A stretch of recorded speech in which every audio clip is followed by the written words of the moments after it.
Reporting from Arkham Asylum, this is Gotham Rogues. In this video I count down my top 15 favorite Batman the Animated Series episodes. 100 videos. Time sure flies by. It's also been a year since I started. Well, it will be exactly 1 year on the 6th of July. I'll post a special video to celebrate that milestone as well. Anyway, sometimes it feels like it was just last week that I posted that top 5 best Riddler stories video, and then in other moments I feel that I've been doing this forever. 1 year and 100 videos.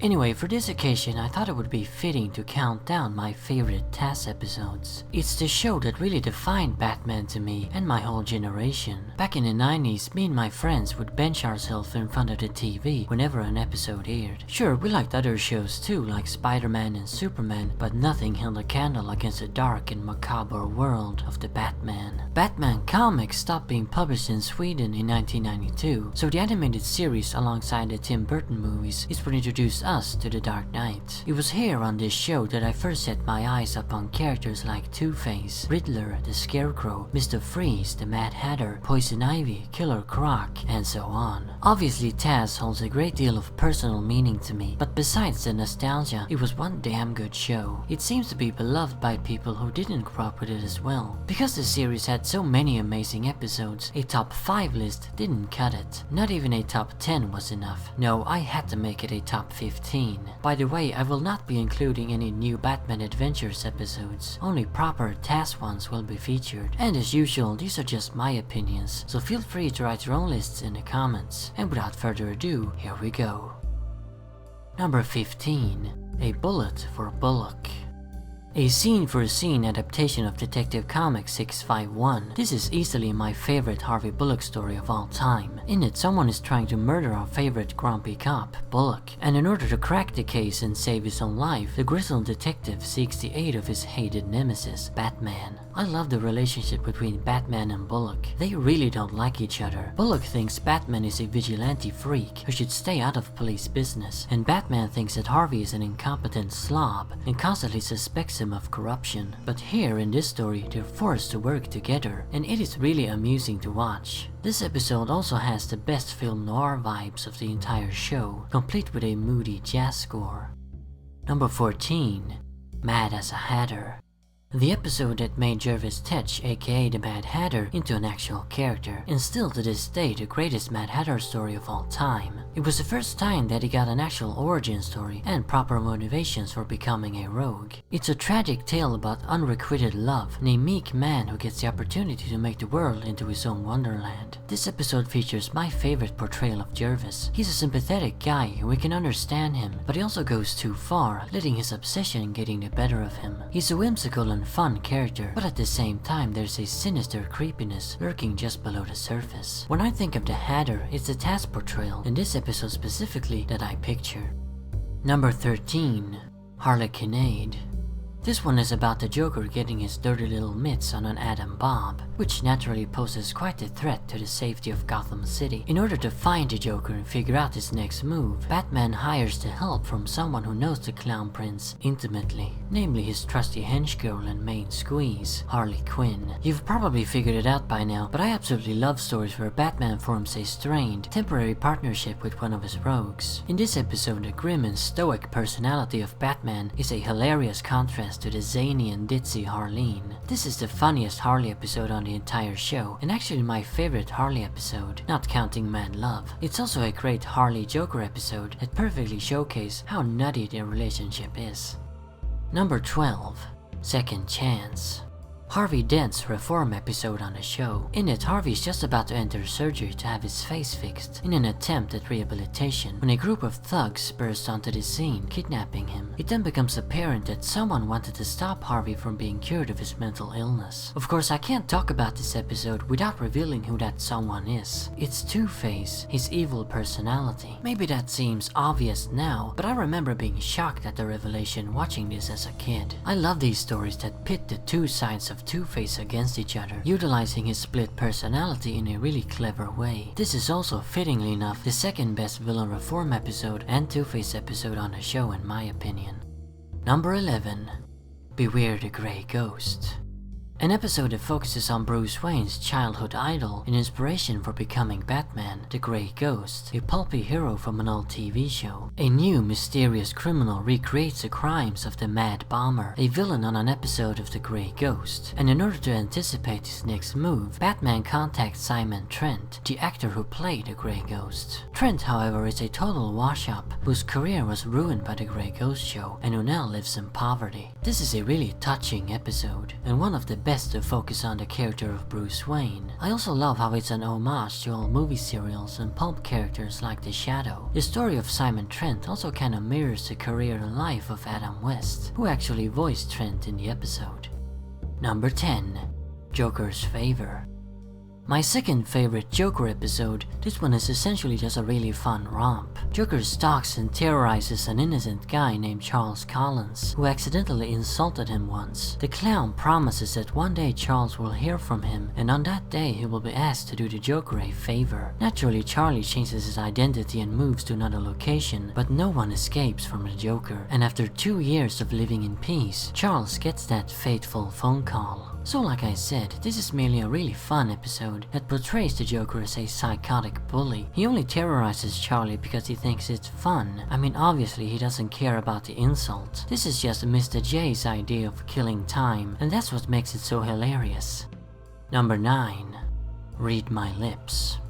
The introduction of the ventriloquist and Scarface on the show. I've gotta say, I think the creators of TAS did a better job with this character than the actual comics did. The focus here is on the disturbed mind of the ventriloquist, a guy who's channeling his second personality, a tough, loudmouthed criminal genius, into a dummy. The utter absurdity of the concept is handled better here, I think, and you really feel as shocked as Batman does when witnessing the bizarre duo. This is a guy who's so split, it's like his two personalities are completely separate entities. Unlike the comics, at the time at least, there is also an emphasis on the ventriloquist as an innocent man who's essentially been forced into crime by this dummy. This episode is like something straight out of the Twilight Zone with a heavy touch of film noir. Number 8. Birds of a Feather.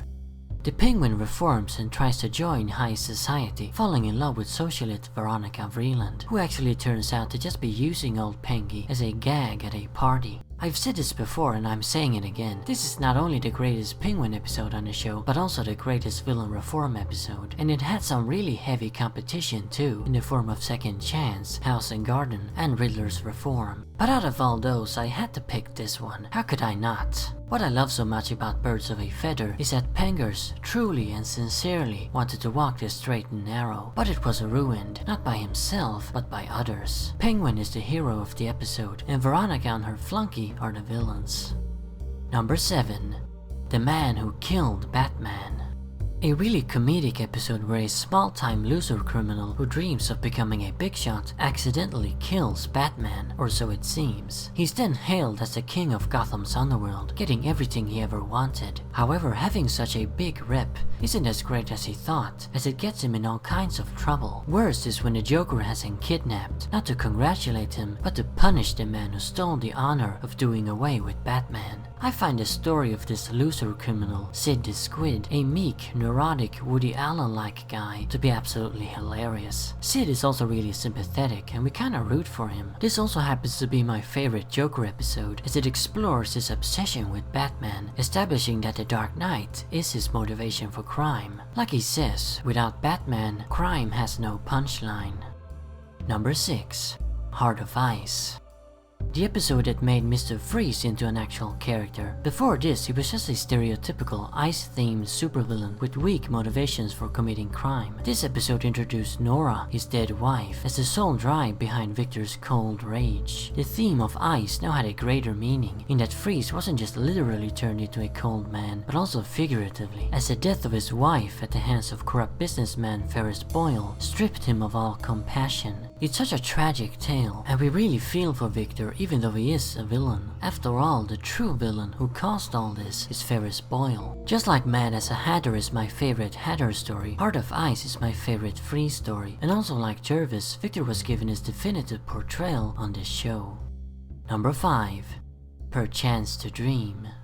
My favorite Bruce Wayne-centric episode. Bruce wakes up one morning and finds his entire life to be completely different. His parents are alive, he's engaged to Selina Kyle, who isn't Catwoman, and he isn't Batman, although there is a Batman in Gotham. Naturally something is afoot, but should Bruce even care? After all, now he's living the life he's always dreamed of. Of course, we all know what's really going on, and if you don't, sorry for the spoiler. It's all just a dream, courtesy of the Mad Hatter's dream machine. So the Hatter is the villain of this episode, and a damn good one. It's quite the impressive scheme, capturing Batman and putting him in a dream world. But of course the focus isn't on him, it's on Bruce. What a tragic story this is, showing us the life Bruce could have had but never will have.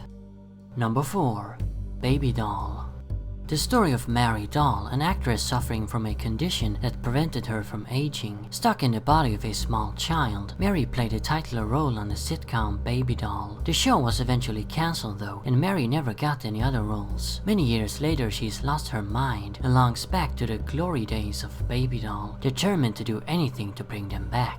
This is one really odd and unique episode, and to think that we got it in a so-called children's cartoon. Mary Doll is one of the most bizarre and tragic characters in fiction. A sad freak who doesn't have a life outside of the sitcom she starred in. It was the only time she meant something and was happy. How can we blame her for wanting that back?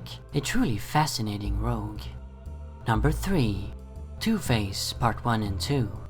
The tragic origin of Two-Face, and probably the greatest villain origin episode we've ever gotten in a cartoon show. Harvey Dent had already appeared a couple of times in the series and seemed like a normal guy, but here we find out that he's deeply disturbed, suffering from a split personality that's developed due to years of repressed rage. That's what made Two-Face so good on the show. He didn't just suddenly turn wacko after getting disfigured. No, that was the mere catalyst that let loose the insanity that had been slowly building up over a long time. In my opinion, TAS features the greatest portrayal of Two-Face outside of the comics, and it's mainly due to this two-parter. Where I think this one even trumps the source material is by making Harvey a close personal friend of Bruce Wayne. That makes the story of Two-Face even more tragic. Number 2. Trial. The biggest villain ensemble episode of the entire show. In this one, the rogues take over Arkham Asylum and kidnap Batman, putting him on trial for supposedly creating them all. They also kidnap the new DA, Janet Van Dorn, and force her to defend Batman in the trial, even though she's an outspoken critic of the Dark Knight's methods. Me being such a rogue fanatic, how can I not love this episode? I love mock trial scenarios, especially if they're put on by a gathering of supervillains. Most of the rogues get their time to shine in this episode as well. Like Joker as the judge, Two-Face as a prosecutor, Ventriloquist and Scarface as a bailiff, and Harlequinade, Poison Ivy and the Mad Hatter as witnesses. I'm also fascinated by the question, did Batman create the villains or did they create him? Which is the core theme of the episode. And now for my favorite episode of the show, although if you watch my TAS reviews, you know what it's gonna be. Number 1. Almost Got Him. Yeah, in the end I picked this one over Trial. What I love so much about it is that the rogues are just hanging out, being casual, and not plotting some grand scheme. Joker, Two-Face, Penguin, Killer Croc, and Poison Ivy all sit in some shady bar and play a game of poker. They then decide to each tell their story of when they almost defeated Batman. What an amazing premise. I've said that I want this as a live-action movie, and let me clarify, I didn't mean a straight-off adaptation, but a loose one, basically just using the premise. It could be done like a Quentin Tarantino-style movie. He always uses vignettes. But yeah, anyway, just explaining the premise of the episode alone should tell you why it's so good. If you love these characters, then watching them just sitting around, interacting and bantering with each other, that's way more entertaining than some elaborate action sequence. So there you have it. Those are my top 15 favorite TAS episodes. There were a lot of amazing episodes that sadly had to be left out, so here's a few that almost made the list. Riddler's Reform, Harley and Ivy, House and Garden, The Clock King, I Am the Night, and Robin's Reckoning. Now let me know in the comments which your favorite episodes are. And as always, Arkham Asylum awaits you in the next video.